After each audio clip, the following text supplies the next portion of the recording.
Alexandra Trahan hasn't felt it yet, hasn't let herself, not amid the uncertainty, the Capitol violence, President Donald Trump's repeated attempts to overturn the election. She'll feel it Wednesday, she says, when she hears those words, Madam Vice President. Trahan, a junior at Howard University and vice president of the school's college Democrats, said that when the election was called and Kamala Harris made history as the first woman and woman of color to ascend to the vice presidency, all she could muster was muted relief. Not awe, not elation, not the jubilance she thought she would.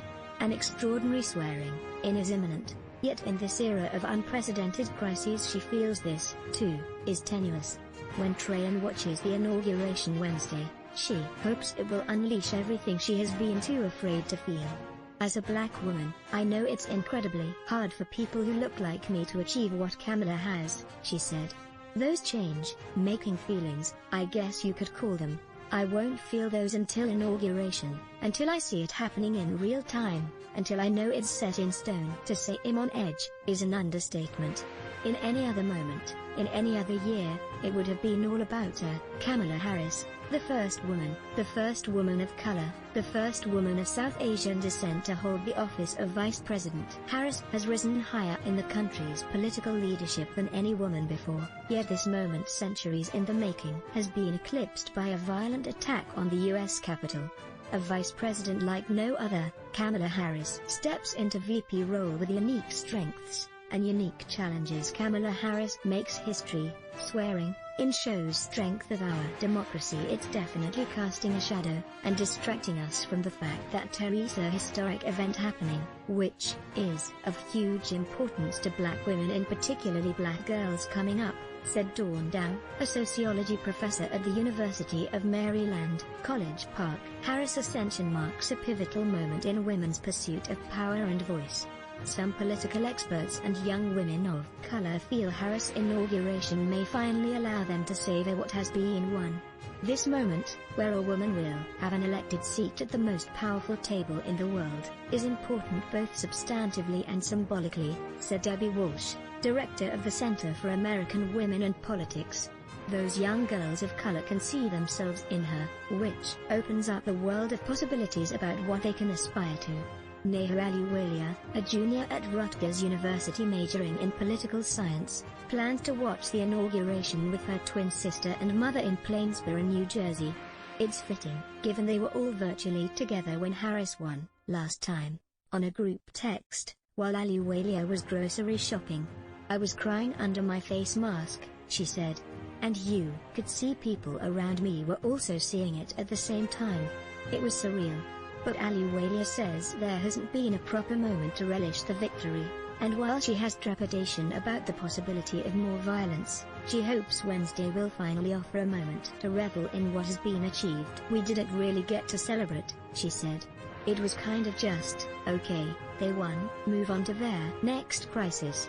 This was the first presidential election in which Ahluwalia, an Indian American and an immigrant, was old enough to vote. To see a woman of color, someone whose grandparents speak the same language as her own, rise to such a powerful position gives her hope for her own future. Harris' victory speech, she said, acknowledged what she deeply felt, to the woman most responsible for my presence here today, my mother, Shyamala Gopalan Harris, who is always in our hearts, Harris told her supporters. I am thinking about her and about the generations of women, black women, Asian, white, Latina, Native American women, who throughout our nation's history, have paved the way for this moment. Ahluwalia said she cried during that, too. Harris' win goes beyond symbolism.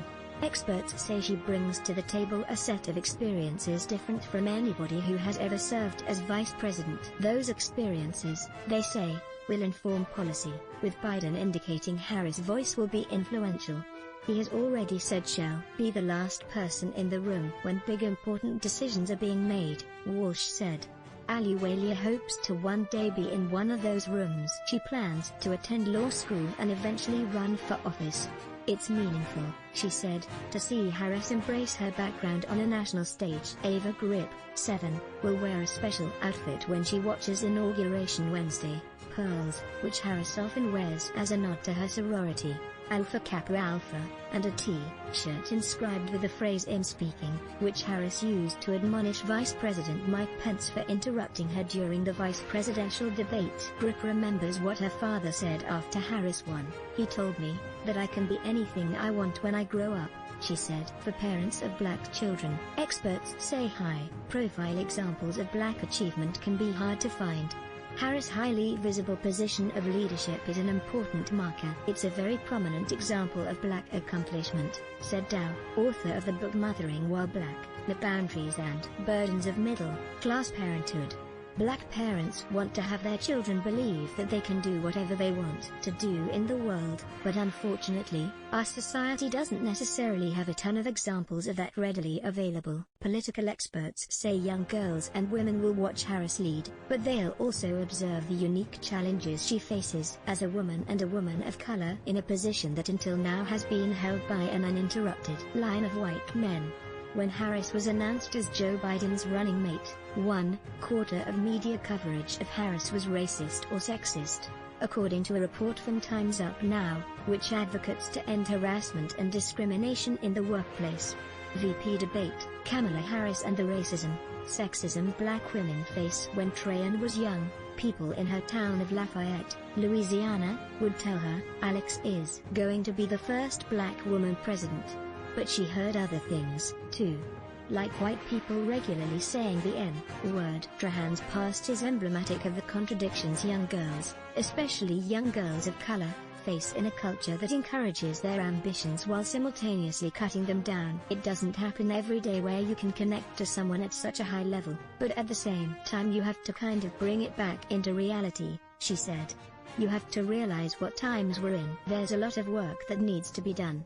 Trahan, who is studying political science, community development and secondary education at Howard, plans to be a part of that work, inspired by Harris, whom she has now met twice, once in the halls of the Capitol, when she was interning for Representative Robert Scott, D. Virginia, and another time at Howard, Harris' alma mater, which she visited during the campaign. Both times she said she was struck by Harris' warmth and authenticity.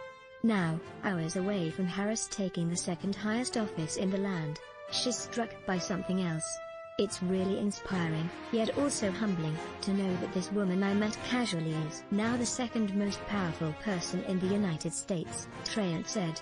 "It really shows me that I can achieve my incredibly big dreams of possibly becoming Secretary of Education one day." You may also be interested in